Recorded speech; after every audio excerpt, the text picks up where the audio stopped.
未婚夫跟金丝雀跑了后，他哥代表家族跟我谈判，我正准备退婚，眼前突然出现一排檀木。妹宝，不要退婚啊，看看你大伯哥吧，他喜欢你很多年了，今天为了见你还专门穿了衬衫夹，勒得可紧了。就是这里，女配用退婚威胁，害得男主被家人绑回来结婚，从此恨上女配，最后直接将女配家搞得家破人亡。女配糊涂啊，反派虽然看起来冰山，其实背地里只对你有瘾症，每晚对着你的照片都能妥妥的病娇忠犬，只要你对他笑笑，他西装裤都能崩了。我话锋一转，看着眼前戴着金丝眼镜冷遇自持的男人，忍不住开口，要不我们试试？亲爱的朋友，你好呀。此刻的你是刚结束了一天忙碌的工作，正窝在沙发里放松，还是在某个安静的角落想暂时逃离外界的喧嚣呢？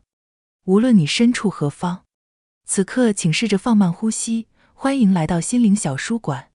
这里没有厚重的典籍，没有复杂的理论，只有一本本藏着温柔与力量的小书，和一段专属于你的与心灵对话的时光。喜欢我的朋友欢迎点击订阅分享。那我们故事开始。话音刚落，檀木一下子炸了。我没听错吧？女配居然主动要跟反派联姻，我磕的 CP 终于要成真了吗？骄纵大小姐 vs 病娇反派，就这纯恶 CP 爽。我先吃一口，女配最好是认真的，别撩一下就跑，到时候反派家里的道具可不是开玩笑的。道具？什么道具？我还没想明白。男人的话唤回我的思绪，顾小姐这话是什么意思？傅燕薄唇轻启，面无表情看着我，让我不禁怀疑，檀木不会是骗我的吧？毕竟从以前到现在，傅燕都没对我表现出半分兴趣，要不然我之前也不会选傅林舟。没错，我选傅林舟作为联姻对象并不是因为喜欢，而是他看起来更好掌握，不像傅燕对谁都冷冰冰的，表面无可挑剔，背地里谁也看不透。他是将我卖了，我都得替他数钱。对上我的目光，傅燕不动声色转移了视线，拿起咖啡抿了一口，喉结微滚。檀木，反派就装吧，其实心跳快的都要跳出来了。平时衬衫扣到顶的男人，今天直接解到了第3颗，不就是因为女配说过喜欢身材好的吗？女配，你别看反派了，再看下去他就要不行了。最后一句让我不禁多看了傅燕几眼，才发现他今天确实有些不一样。身上的黑色衬衫比平时的小了一点，勾勒出结实的肌肉和窄劲的腰身，解开的3颗扣子隐约可见饱满的胸膛，随着他的每一次呼吸上下起伏着。以前怎么没发现傅燕这么有料？忽然傅燕改变了坐姿，双腿交叠，将手放在大腿上。我看着西装裤边的微微凸起，勾起嘴角，果然穿了衬衫夹。男人目光沉了沉，声音有些沙哑，顾小姐在看什么？我忍不住想要逗逗她。看你啊，傅先生看起来身材不错，有8块腹肌吗？我可以摸摸吗？下一秒傅燕瞳孔一缩，双手下意识攥紧，手背青筋凸显。女配别聊了，再聊反派就要爆炸了。还好反派机智，用腿遮了一下，要不然现在就要出糗了。还没在一起就这么甜了吗？真怕反派一个没忍住，直接在这里把女配办了。所以这就是顾小姐想跟我试试的原因。傅燕问我，我无所谓，耸耸肩，反正都要联姻的，选谁都一样，最重要的是强强联合，对我们彼此都有好处，不是吗？听到这话，男人神色暗了暗。婚姻不是儿戏，顾小姐还是再考虑一下比较好。我不急，你可以过几天再给我答复。说完，傅燕就起身离开了。反派好纯爱，即使心里爱惨了女配，还是希望她可以嫁给自己喜欢的人。话说，反派走这魔快干10魔，还能干10魔，就他刚才的状态，肯定是去对着女配照片解决了。别忘了，他之前还偷拿了女配的丝袜。好，有点纯爱，但不多。在车上，我已经知道了这个世界是本金丝雀娇妻文，傅林舟和他的金丝雀阮依依是男女主，而我和傅燕是早死的恶毒女配和反派。原书里，我在这次提了退婚后，还是嫁给了傅林舟，因为嫉妒阮依依，所以经常给她使绊子，宣传她是小三。阮依依最终受不了，带球跑出国了。傅林舟找不到人，便把仇恨发泄到我身上，直接将我囚禁致死。而傅燕是傅林舟同父异母的哥哥，为了给我报仇，成了书中最大的反派，和男女主到了不死不休的地步。看到这，我忍不住笑了，还真是古早霸总的套路，男主个个都是法外狂徒。虽然我不信自己会变成那样，但为了防止剧情推动，我还是打电话让公司公关部发了声明，正式宣布我和傅林舟退婚的消息，让事情再也没有转圜的余地。回到办公室，我刚坐下，手机便收到了一条资讯，是陌生号码发来的视频。视频里，傅林舟坐在会所沙发上，手里把玩着阮依依的头发。有人问，周哥，你未婚妻都发退婚声明了，你确定不回去灭灭火？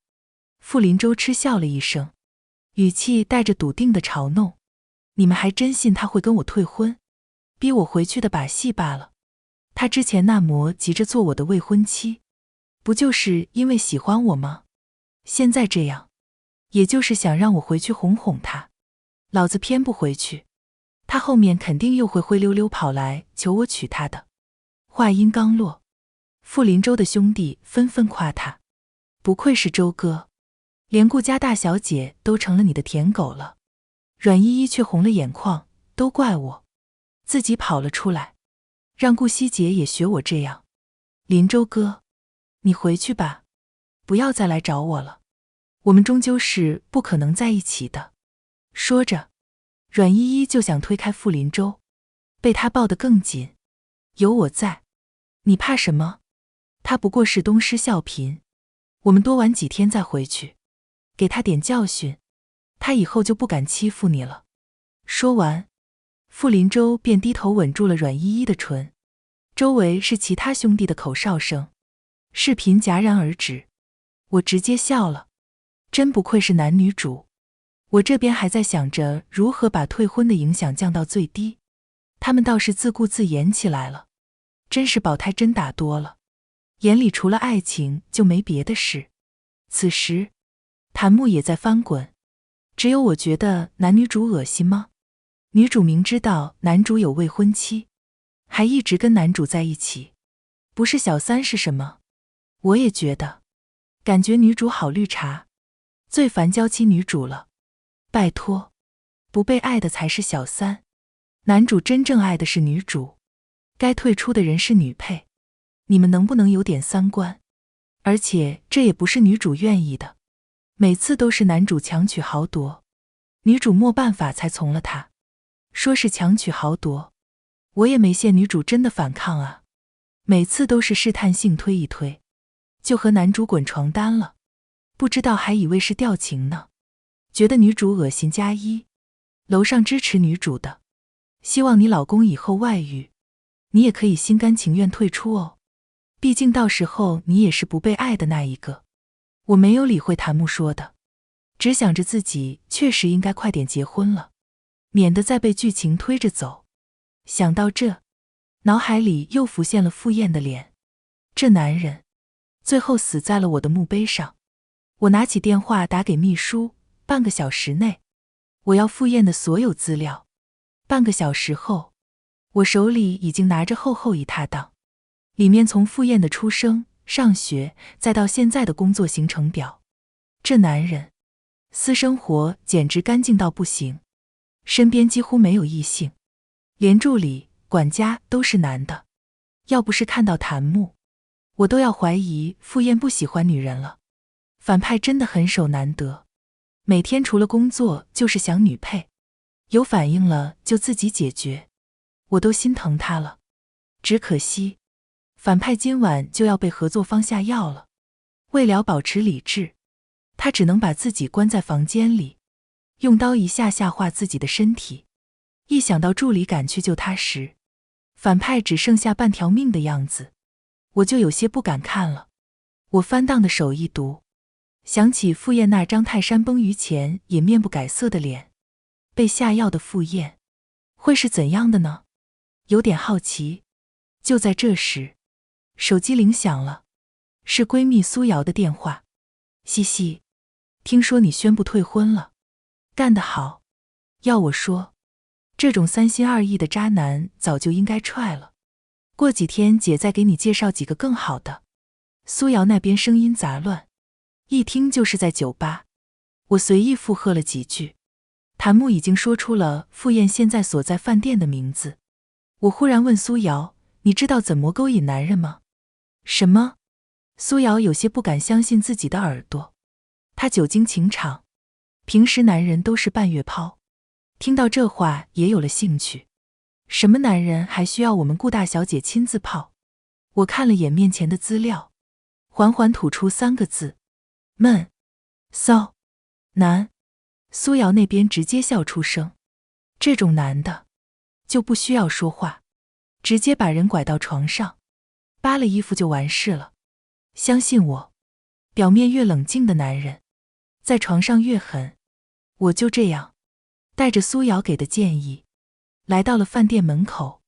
还没走到包厢，就看到傅燕醉醺醺的被合作方的女秘书扶出来。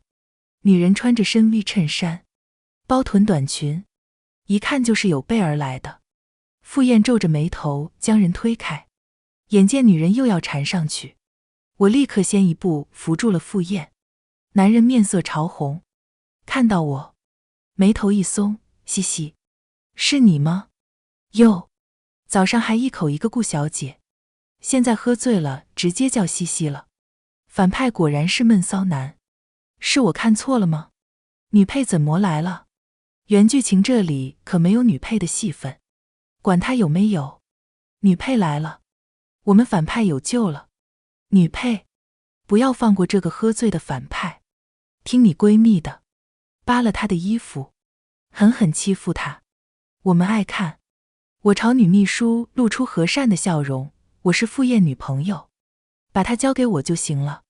女秘书还不肯甘休，可看了看我身边的保镖，最后只能咬咬牙，心不甘情不愿地走了。我不知道傅燕住哪里，只能在前台给她开了个房间，因为需要身份证，问了傅燕好几次都没有反应，只能自己把手伸进男人的裤兜里找，找了好一会儿才找到。感觉到男人的身体更热了，呼出的热气都要喷到我脸上。好不容易将人搬到酒店床上，我正准备给他解领带，突然被抓住手腕。别碰！傅燕声音沙哑，眼神带着隐忍，像是恢复了些理智，坐了起来。谢谢顾小姐刚才帮了我这里没失魔事了，你可以回去了。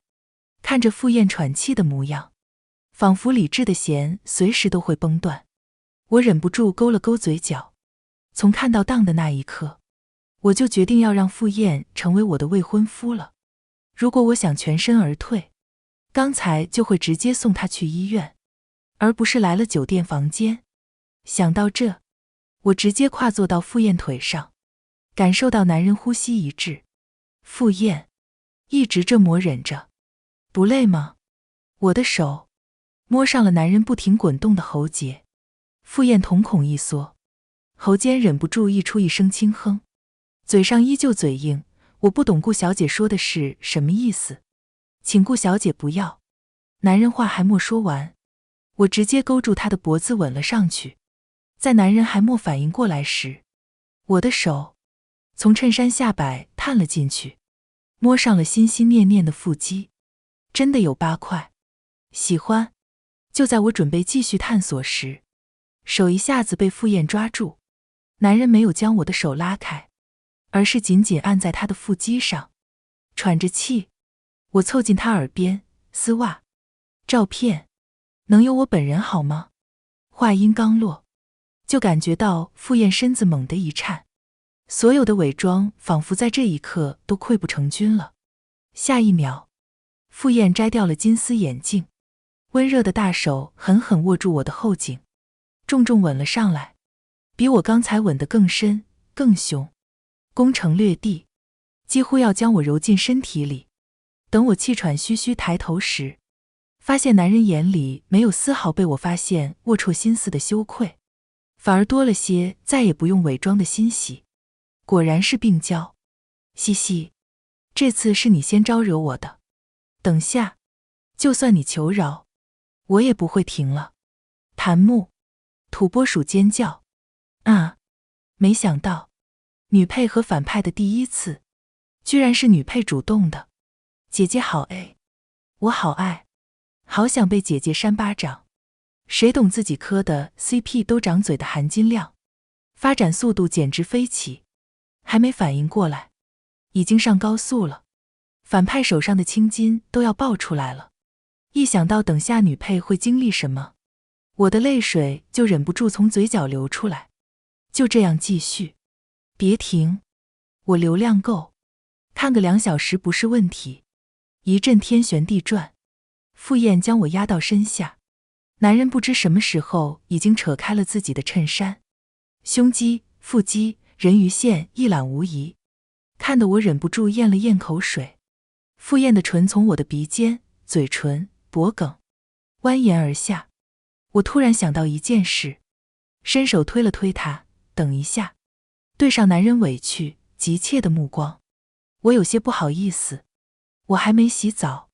听到这话，傅燕笑了，一下子将我抱了起来，声音格外撩人。没关系，我们一起。西西，我等不了了，今晚我绝对不会再放开你。话音刚落，便是浴室门被关上的声音。檀木，怎么回事？怎么把我也关外面了？开门，我还没进去呢。果然，我就知道不会让我们看全部的，还好还能听声音，知足了。救命！反派的声音好鼓，听得我都要头皮发麻了。虽然看不到，但反派和女配一定要在我看不到的地方狠狠在一起，不到天亮不准停。我会祝福你们的。混沌间，我第一次深刻感受到，男人的手指可以这么长。手上的宝剑总在我毫无防备时引得我寸寸颤栗。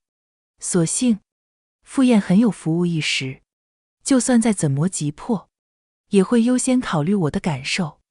直到后面，他发现我口是心非后，便不再顾忌。耳边是男人近乎嘶哑的呢喃：“西西乖，睁开眼，镜子里的你很美。”第二天，我是被憋醒的。醒来才发现自己的头正埋在男人饱满的胸肌里，傅燕大手圈着我的腰，将我紧紧抱在怀里。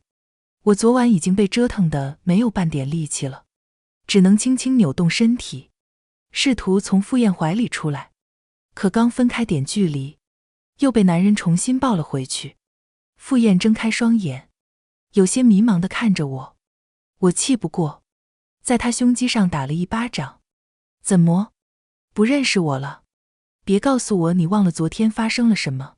此时，傅燕的目光才有了些实感，将我抱得更紧，头埋在我的脖颈不停蹭着。不是，我只是害怕昨天的一切又是我的一场梦。我敏锐地捕捉到一些资讯，所以，你经常做这种梦？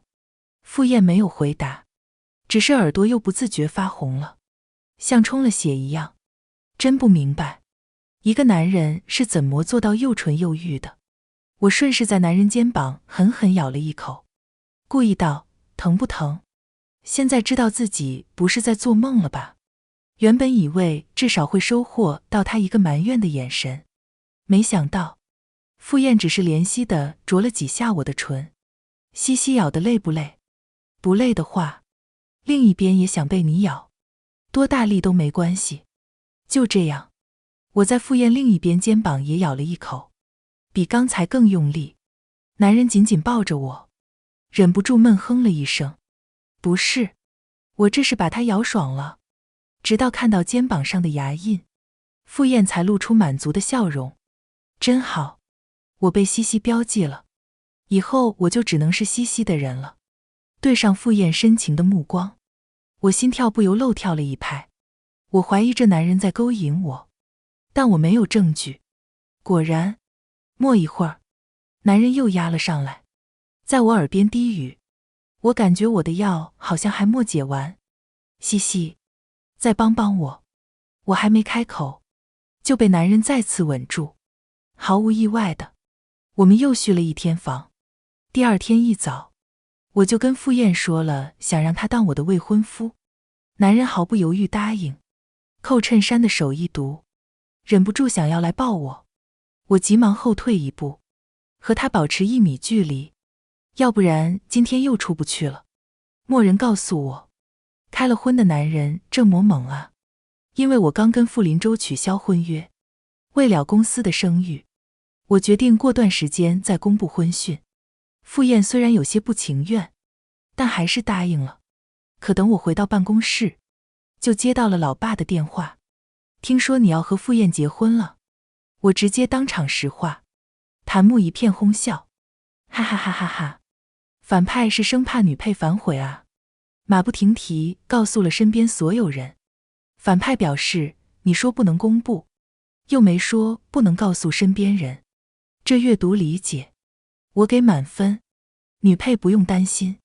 反派也没有告诉很多人，也就告诉了他好几个朋友、外公外婆，还有你一大家子人，其他的他都没告诉哦。其实也不能怪反派，他喜欢了女配这么多年，好不容易在一起，肯定想让更多人知道，这样女配就不能随随便便抛弃他了。后面连苏瑶也打电话来调侃我，可以啊姐妹，一天时间就把人搞定了。怎么样？傅燕这闷骚男是不是很厉害？我有些懵，你怎么知道我之前说的闷骚男是傅燕？苏瑶一脸无语，也就你这个傻瓜不知道傅燕喜欢你，我们周围人早就心照不宣了。这男人每次看你的眼神，都恨不得把你生吞活剥了。之前多少千金小姐想跟他在一起，他看都不带看一眼的。听着闺蜜说着傅燕有多喜欢我，让我莫名有些心虚。毕竟我现在也不知道自己对傅燕是什么感情，只是想找一个条件不错的男人结婚，走肾不走心那种。所幸知道我和傅燕婚讯的人，大部分都是祝福的，当然也有少部分不祝福的人，其中就包括了傅林舟的妈妈，也就是傅燕的继母叶梅。咖啡厅内，叶梅对我笑得一脸谄媚，西西，听说你最喜欢这家的咖啡，快尝尝这个新出的口味怎么样？我没有说话，只是静静看着眼前的女人。之前我还是傅林舟未婚妻时，叶梅对我的态度总隐隐带着优越感，仿佛她是傅林舟的妈妈，我就应该不断讨好她。现在还是第一次见她这个样子。伯母有什么话就说吧，我很忙，没那么多时间。我没给叶梅寒暄的机会，女人尴尬地笑了笑，也没别的事。西西，我知道林舟这次做的是过分了点，但她也是被那个小狐狸精迷了心窍。叶梅放低姿态，语气近乎卑微。我知道你也是喜欢林舟的，现在这么做只是为了气气他，你就再给他一次机会吧。我听完直接笑了出来，伯母，是谁给你的自信，认为我喜欢傅林舟的？叶梅笑意一僵，我继续道，现在退婚声明已经发了，我和傅林舟再无可能，以后我就是选阿猫阿狗，也不会再选他。眼见软得不行，叶梅目光一冷，直接换了副嘴脸。你以为不选林舟，你和傅燕就可以好好在一起吗？你别忘了，傅燕的爸爸最听我的话，只要我说一句，你这辈子别想进我们傅家的门。我勾了勾嘴角，搅动着杯里的咖啡，语气漫不经心。伯母是不是搞错了？这个世界并不是只有你们傅家有男人，你们有选择权，我顾惜也有，我的备选很多，并不是非你傅家不可的。话音刚落，叶梅脸色更难看了。就在这时，门口传来开门声，我转头便看到傅燕从门外走进来。我动作一读，不会被听到了吧？谭木，女配不要怀疑，就是被听到了。谁懂反派现在的表情？一副你亲也亲了，睡也睡了，现在居然不想负责任，好委屈，莫名觉得带感。姐妹，你完了，今晚回家不遭点罪，这事过不去了。想看，爱看，反派，今晚一定不要放过女配啊！看着谭木，我的脚忍不住有些发软。男人已经走到我们面前，傅燕将我拉到身后，面无表情看着叶梅。我的事就不劳叶女士费心了，也请你摆正自己的位置。毕竟在我母亲去世前，你只是我们家的保姆，要不是因为你当时肚子里怀着男孩，恐怕你连傅家的门都进不了。说完，傅燕就准备拉着我离开，身后传来叶梅气急败坏的声音：傅燕，你站住！怎么说我也是你的长辈，你怎么可以这么跟我说话？你就不怕我跟你爸告状，让他把你这个总经理撤了？听到这话，傅燕停了下来，声音冷漠至极：你还是好好去查一下，现在的傅氏到底听谁的？我能让他继续坐在董事长的位置，已经仁至义尽，不要试图挑战我的底线。身后是叶梅狠狠摔杯子的声音。不得不承认，傅燕是有说这话的资本的。我也是最近才知道，傅氏集团是傅燕父母一起创办的，其中傅燕外祖家就投资了很多钱，而这些股份最终都会给到傅燕。也就是说，傅这个董事长早就名存实亡了，傅燕才是傅氏最大的话事人。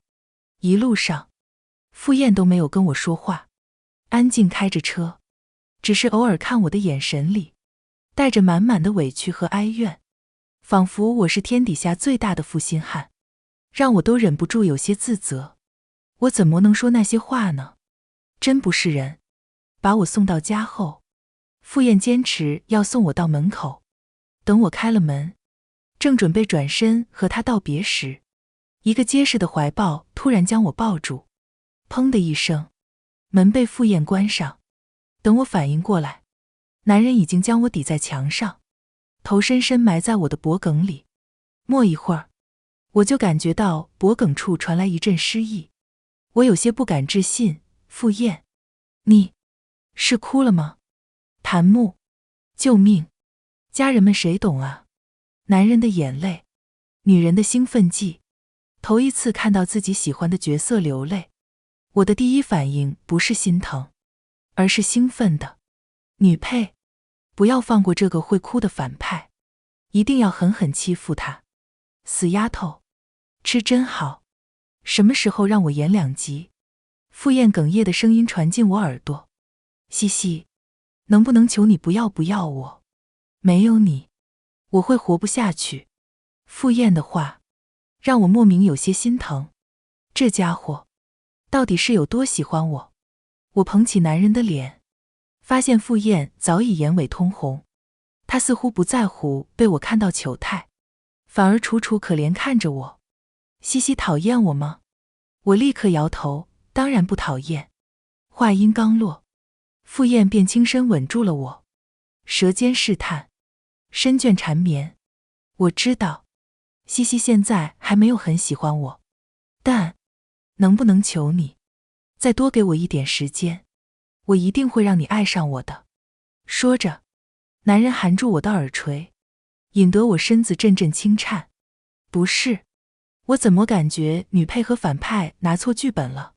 没有拿错，就这女 A 男欧爽。女配，你快答应他吧，瞧瞧反派那不值钱的样子，这和古时候青楼头牌勾引顾客有什么区别？迷乱间，我似乎点了点头。傅燕满意的勾了勾唇，西西真好，我会让你舒服的。说完，男人的头缓缓向下，到达一定位置后，我猛地抓住他的头发，傅燕，其他所有话全部被淹没在了潮水中，一浪高过一浪，而我只能死死抓住傅燕的肩膀，直到事情结束。我都没搞明白，事情是怎么进展到这一步的。后面的日子，傅燕直接在我家住下了，美其名曰，我答应给她时间，让我爱上她，她自然不能浪费一分一秒。每次我受不了，想把她赶走时，傅燕就会可怜兮兮看着我。果然，西西之前说不讨厌我，都是骗人的。随即自嘲一笑，我就知道自己根本不配被爱。谁能想到，平时在商场上杀伐果决的副总，私底下居然这么会耍心机，而我偏偏就吃这套，每次只能心疼地哄他，最后被他吃干抹净。果然，美色误人啊。渐渐的，我也开始有了期待，每次下班都会想着傅燕今天做了什么晚饭，是不是还是没穿上衣就系围裙，有没有带我给她买的猫耳朵。想着想着，连班也不加了，直接到点就下班回家。姐妹，你惨了，你坠入爱河了。看着女配和反派幸福生活在一起，我竟有种莫名的欣慰。只可惜男女主就要回来了，希望女配能坚定立场，不要再被男女主牵着鼻子走了。如果女配再辜负反派，我就跪下来求她不要。后来，傅燕带我去见了她的外公外婆，老爷子老太太都很喜欢我。傅燕的外婆更是将手上的帝王绿手镯脱下来戴在我手上，这是祖辈传下来的，本来应该由阿燕的妈妈传给你，只可惜，老太太一阵哽咽。还好，现在阿燕有了你，你们好好的。我也忍不住眼眶一热。后面我们商量，决定在傅氏的新品发布会上宣布婚讯。时间很快来到了发布会当天，我和傅燕正在招待合作商，突然看到傅林舟和阮依依从门口走进来。傅燕握着我的手不由一紧，我知道，傅燕心里一直很没有安全感，她害怕傅林舟的出现会改变我的决定，而我只是笑着拍了拍她的手背，朝她露出坚定的目光，傅燕才稍稍放松了些。看到我，傅林舟得意地走过来，顾惜，你不是已经跟我家退婚了，还来我们的发布会做什么？不会是知道我要回来，特意跑过来求我的吧？看来，傅林舟还不知道我要和傅燕订婚的消息。而今天，因为傅燕的要求，叶梅并没有资格参加这次发布会。我没有说话，只是一脸好笑地看着傅林舟，周围人的目光也渐渐转移到我们这边。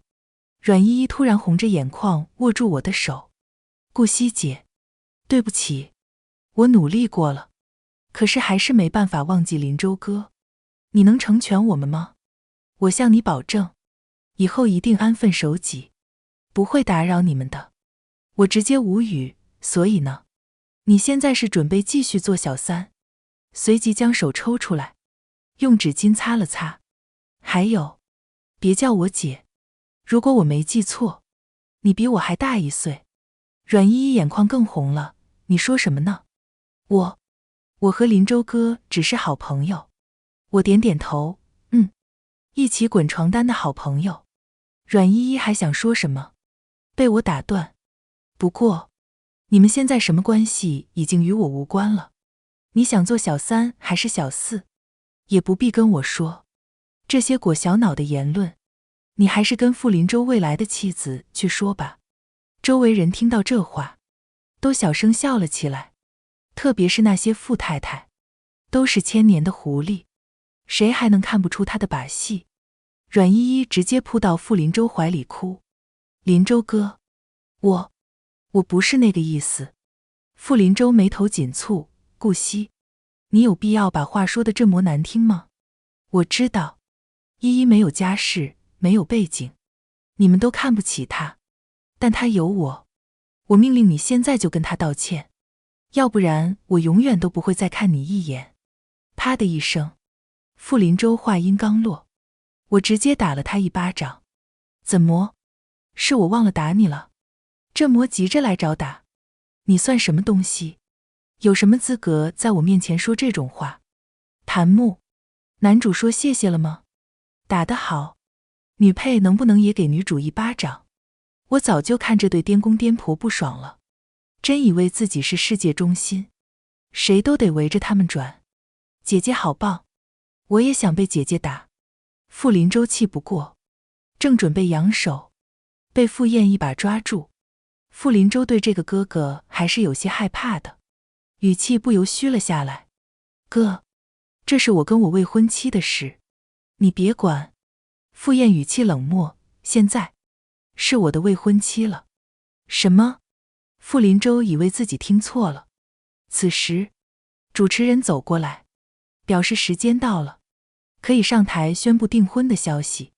傅林舟听不太真切，只听到订婚2字，以为说的是我和他的订婚，又摆出一副嚣张的模样：“顾惜，你如果不跟依依道歉，休想我跟你一起上去宣布订婚。”我笑了笑，在傅林舟的注视下，挽着傅燕胳膊，一步步走上台。在听到我和傅燕订婚消息时，傅林舟的脸色瞬间惨白。随即是傅燕外公上台，宣布他们已经将手里的股份全部转到外孙名下，以后傅家将全权由傅燕掌管。听到这话，傅林舟有些不敢置信地后退几步，转头看向傅父，发现他也是一脸无可奈何。傅林舟不敢相信，摇着头想要冲上台，被周围的保镖拦住，他只能无能怒吼：“不可能，这怎么可能？顾惜，你不是最喜欢我了吗？怎么会跟我大哥订婚？是不是他逼你的？”“对，一定是他逼你的。你告诉我，我会帮你的。”我无语看着他：“傅林舟，你脑子装的是不是都是水？我未婚夫这么优秀，你怎么以为我还会看得上你？麻烦你回去照照镜子，看到你我都觉得恶心。”傅林舟一脸绝望：“不会的，怎么会这样？他们明明说我是男主，你只会爱我，这一定不是真的。”傅燕手指微动，保镖就把傅林舟和阮依依都扔了出去。终于不用再看到讨厌的人，我感觉浑身通畅，在傅燕脸上吧唧亲了一口。众目睽睽之下，我发现傅燕的耳朵又红了，感觉自己越来越喜欢逗眼前这个男人了。酒店阳台上，我正靠在栏杆吹风，忽然一只大手从身后抱住我，我闻到了男人身上淡淡的雪松气息。傅燕将头靠在我的肩膀，蹭了蹭，我伸手摸了摸他的脑袋，男人顺势将头更低了些，让我摸起来更方便。现在放心了吧？我早就跟你说过，我不喜欢傅林舟。傅燕声音有些闷：“西西，对你，我永远有危机感。这种危机感，不是对你的不信任，而是对我自己的要求。我只有足够好，才配把你留在我身边。”这男人怎么这么会说？看着周围宾客没有看这边，我忍不住转身，拉下傅燕的领带，重重吻上了她的唇，没有浅尝辄止，而是攻城略地的掠夺。男人喉间溢出一声闷哼，声音轻喘：“西西，别撩我，我会忍不住。我直接搂住傅燕的脖子，谁让你忍了？反正我们要做的事都做完了，剩下的事交给手下的人就可以了。闻言，男人的眼神像是彻底撕毁伪装的野兽。下一秒，我双腿离地，傅燕将我直接抱了起来，往停车场走去。在发布会的后半场，再没人见过傅总夫妇两人。发布会后，傅燕算是彻底和傅家人撕破脸，闹到最后，傅燕得到了傅家大部分财产，毕竟没有傅燕的母亲，傅父只是从农村出来的大学生，而叶梅和傅林舟只分到很小一部分的财产。最终，傅林舟还是娶了阮依依。按理说，男女主结婚应该过上幸福快乐的生活，可听说两人似乎经常吵架，傅林舟花钱大手大脚，阮依依还经常拿钱去补贴娘家。后来傅林舟把剩下的钱都赌光了，直接对阮依依大打出手，连肚子里的孩子都打掉了。阮依依想离婚，傅林舟却不肯，两人至今还在纠缠着。而我和傅燕在第2年的10月举办了盛大的婚礼。西西，我终于成为你的丈夫了。傅燕声音带着无比愉悦。我悄悄凑近男人耳边，老公，我有没有告诉过你，我现在非常非常爱你。听到这话，傅燕眼尾似乎有泪花闪过，直接将我抱了起来，旋转了好几圈，如同打了胜仗的将军。未来，或许我们还会遇到很多困难，但因为有爱人在身边，这些风雨便都成了见证。